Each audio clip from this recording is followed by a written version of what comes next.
Echoes of the Promised Land. The morning sun cast long shadows across the university library as Sarah Mitchell carefully opened the weathered photograph album. Dust motes danced in the golden light streaming through tall windows, creating an almost sacred atmosphere in the quiet study room. Sarah, a graduate student in Middle Eastern history, had inherited this collection from her grandmother, woman who had spent decades documenting stories from around the world. As Sarah turned the brittle pages, her fingers trembled slightly. Each photograph told a piece of a much larger story, one that stretched back thousands of years to a land that had witnessed more history than perhaps any other place on earth. The story of Israel. The first photographs showed ancient ruins, weathered stones that had once been mighty walls of Jerusalem, their surfaces carved with symbols from civilizations long past. Sarah could almost hear the echoes of ancient voices. Abraham, walking these hills 4,000 years ago, following a divine promise to a new land. She imagined the patriarch's weathered hands shielding his eyes from the desert sun, his heart heavy with both hope and uncertainty as he led his family toward an unknown future. The pages whispered as she turned them, revealing images of archaeological sites where pottery shards and bronze tools lay scattered like forgotten dreams. These were remnants of the 12 tribes of Israel, who had transformed from wandering nomads into a kingdom under the rule of David and Solomon. The photographs captured the grandeur of what had once been temples that reached toward heaven, marketplaces alive with merchants from distant lands, and gardens where kings once walked in contemplation. But Sarah knew that this golden age, like all golden ages, had not lasted forever. The next section of the album grew darker, both in tone and content. Images of destruction, of exile, of a people scattered like seeds on the wind. The Babylonians had come first, then the Romans, each conquest leaving its mark on both the land and the people. Sarah studied a photograph of the Western Wall, its ancient stones still standing as a testament to loss and longing. For nearly 2,000 years, Jewish people had lived as strangers in foreign lands, carrying the memory of their homeland like a treasured photograph in their hearts. Sarah paused at a page that made her breath catch. The photographs here were, from the early 20th century, grainy images of pioneers draining swamps and planting trees in what was then called Palestine. Their faces were etched with determination and dreams. These were the early Zionists, driven by a vision of return, of rebuilding what had been lost centuries before.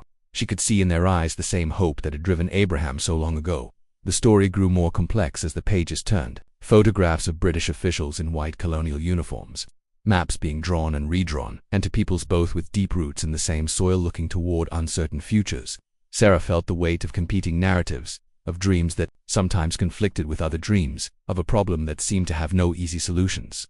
Then came the photographs that made Sarah's heart heavy. Images from the Holocaust, testimonies of unimaginable loss, faces of survivors who carried both trauma and an unshakable determination to live. The numbers were overwhelming: 6 million lives lost, an entire generation nearly erased. But in the survivors' eyes, Sarah saw something remarkable, not just grief, but in fierce resolve to ensure that such darkness would never again triumph over light. The next photographs showed a moment of transformation.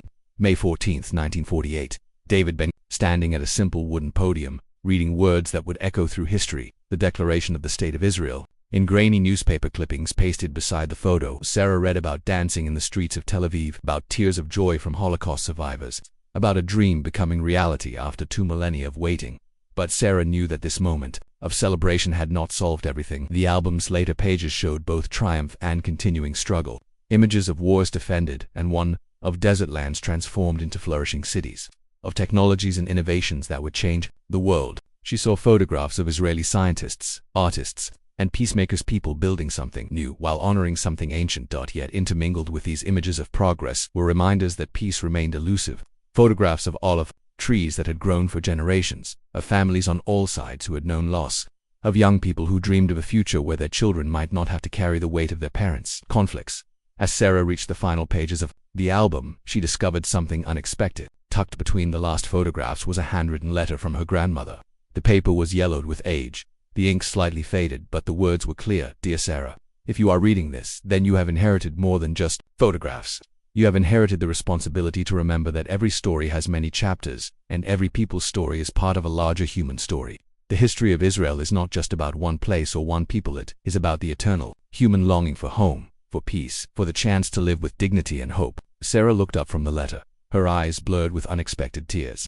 Outside the library window, the campus was coming alive with students from dozens of countries, each carrying their own stories, their own histories, their own dreams for the future. In that moment, Sarah understood what her grandmother had been trying to teach her. History was not just about the past, it was about learning from yesterday to build a better tomorrow. The story of Israel, with all its complexity and pain and hope, was ultimately a story about the possibility of renewal, about the power of people to endure and to keep dreaming of peace. As she carefully closed the album, Sarah made a quiet promise. She would continue telling this story, but she would tell it with the nuance it deserved, honoring the dreams and struggles of all who called this ancient land home, and working toward the day when competing narratives might become a shared story of hope.